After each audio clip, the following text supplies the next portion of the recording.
Hey friends, welcome back to Hopeful Vlogs. So, ഇപ്പോൾ ഇന്ന് മിന്നു ഇല്ല ഇടാം. അതുകൊണ്ട് തന്നെ നമ്മൾ ഇന്ന് ഉണ്ടാക്കാൻ പോകുന്നത് ബർഗറാണ്. കൂടുതൽ കാര്യം പറയാൻ മുമ്പേ നമുക്ക് നല്ല ബർഗർ ഉണ്ടാക്കുന്നതിൽ പോവാട്ടോ. അപ്പോൾ നമ്മളെ ചിക്കനെ ബോൺലെസ് ചിക്കൻ എടുത്തിട്ടുണ്ട്. അത് ഇങ്ങനെ ആക്കി എടുത്തിട്ടുണ്ട്. നമ്മൾ എല്ലൊക്കെ കഴുകി 2 പ്രാവശ്യം കഴുകി. ഇനി ഇതിൽ ആവശ്യമുള്ള ചേരുവകളാണ് നമ്മളിപ്പോൾ എടുത്തിട്ടുള്ളത്. ഉപ്പും കുരുമുളകുമാണ്.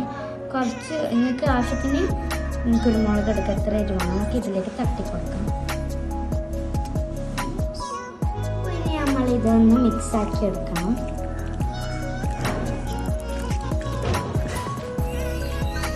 ഉപ്പും കുരുമുളകും ഇതിന് പിടിക്കണം കേട്ടോ. മസാല വെച്ചിട്ടുണ്ട്. നമ്മൾ ഇത് ജാറിലിട്ടിട്ട് അരച്ചെടുക്കണം. സോ അതിനായിട്ടൊരു ജാർ എടുത്തിട്ടുണ്ട്. നമ്മൾ ചിക്കനെ ഇതിലേക്ക് ഇട്ടെടുക്കും.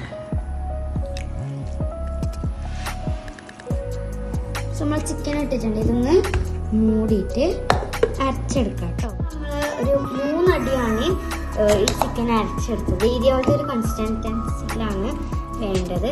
നമ്മൾ ചിക്കൻ തൊച്ചിയിൽ ഉണക്കി കൊടുക്കുന്നുണ്ട് കേട്ടോ. സോ എങ്ങനെയാന്ന് ചോദിച്ചാൽ ഈ ഒരു ഇതിലാണ് വേണ്ടത് കേട്ടോ. ഇത് നിങ്ങൾക്ക് എത്ര ഉണ്ട വേണം അത്രയും ഉണ്ടാക്കി എടുക്കാം. ഫ്രണ്ട്സ്, നമ്മൾ ചിക്കനൊക്കെ ബോളാക്കി എടുത്തിട്ടുണ്ട്. നമ്മൾ നടുക്ക് ഓയിലോ ഈ ഒരു ഇതിലാണ് നമ്മൾ ഉണ്ടാക്കിയെടുക്കുന്നത്. ഞാൻ തെച്ചുണ്ടാക്കിയാണ് ഇപ്പോൾ പരത്തി എടുത്തിട്ടുള്ളത്. നിങ്ങൾക്ക് ഇഷ്ടമുള്ള ഷേപ്പിലൊക്കെ പരത്താം.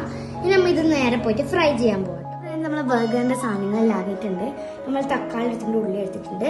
ഇത് മയോണൈസും ടൊമാറ്റോ കെച്ചപ്പും മിക്സാണ്. പിന്നെ ചീസ്. പിന്നെ നമ്മൾ പാറ്റി ഇങ്ങനെയാണ് ആക്കിയെടുത്തത്. അത് നമ്മൾ കുഞ്ഞേ വരുന്നതാണ്. നമുക്ക് ഉണ്ടാക്കാൻ തുടങ്ങാം. പെണ്ണെടുക്കാം. നമ്മളെ ഈ മിക്സ് ആഡ് ചെയ്ത് കൊടുക്കാം. കുറച്ച് മതി. നമ്മുടെ ഒരു പാറ്റി എടുത്ത് അതിൻ്റെ മുകളിൽ വെക്കാം. ഉള്ളി തക്കാളിയും വെക്കാം കേട്ടോ. ഉള്ളിയും തക്കാളിയും വെച്ചിട്ട് നമ്മളെ ചീസ് വെക്കും.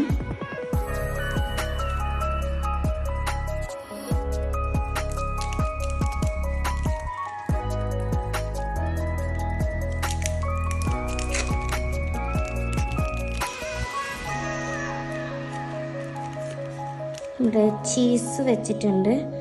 നമ്മളെ മറ്റേ പെന്നിലും കുറച്ച് മയോണൈസ്. അപ്പോൾ ഇങ്ങനെയാണ് നമ്മൾ ബർഗർ ഉണ്ടാക്കുന്നത്. എല്ലാം ഉണ്ടാക്കിയിട്ട് കാണാം കേട്ടോ. ബർഗർ ചീസ് ടൊമാറ്റോ അങ്ങനെയൊക്കെ വെച്ചിട്ടുള്ളൊരു ബർഗറാണ്. ഒക്കെ ആക്കി എടുത്തിട്ടുണ്ട്. നമുക്ക് ഇതിൻ്റെ റിയൽ ടേസ്റ്റ് എന്താണെന്ന് നോക്കാം കേട്ടോ.